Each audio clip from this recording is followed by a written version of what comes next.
अभियोग पंजीकृत है 126/25, जिसकी विवेचना मेरे द्वारा की जा रही है। विवेचना के क्रम में ज्ञात हुआ कि एक अरविंद कुमार शर्मा, जिसके ऊपर अभियोग पंजीकृत हुआ है, वो कई महिलाओं से नौकरी लगवाने के नाम पे धन उगाही करता था और उसकी मोडस ऑपरेंडाई थी कि केवल और केवल महिलाओं को टारगेट करना है और भी महिलाओं में भी जो गरीब तबके की महिलाएं हैं जो जल्दी से उसके झांसे में आ जाएं, उन लोगों को टारगेट करना है। इस पे टोटल जब हमने इसका आपराधिक इतिहास देखा तो अभी तक इन टोटल 7 मुकदमे इसमें मिले हैं, जिसमें से 2 निवाड़ी में पंजीकृत हैं, एक मसूरी में है, एक मुरादनगर में है, एक बागपत में, मुजफ्फरनगर के बुराना में और मेरठ के कंकड़खेना में भी अभियोग इस पे पंजीकृत है। बाकी के आपराधिक इतिहास अगर इसका अन्य कहीं और जगह पर भी है तो उसके बारे में भी जानकारी की जा रही है।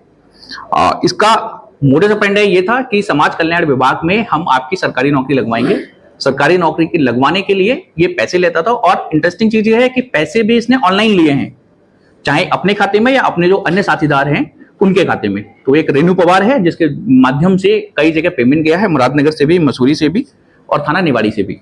तो इन दोनों को आज 67 मुकदमा लिख के उसमें जेल भेजा जा रहा है। इसके साथ जब इसको हमने गिरफ्तार किया तो उसके पास से एक इंडियन आर्मी का फेक आईडी कार्ड भी मिला है, कुछ अन्य दस्तावेज जो फर्जी हैं, जिसको ये यूज करता था कि हम आपको इस तरह से नौकरी लगवाने के नाम पे लोगों को देने थे उसको, तो वो भी मिले। रेणु पवार का इससे क्या कनेक्शन है सर?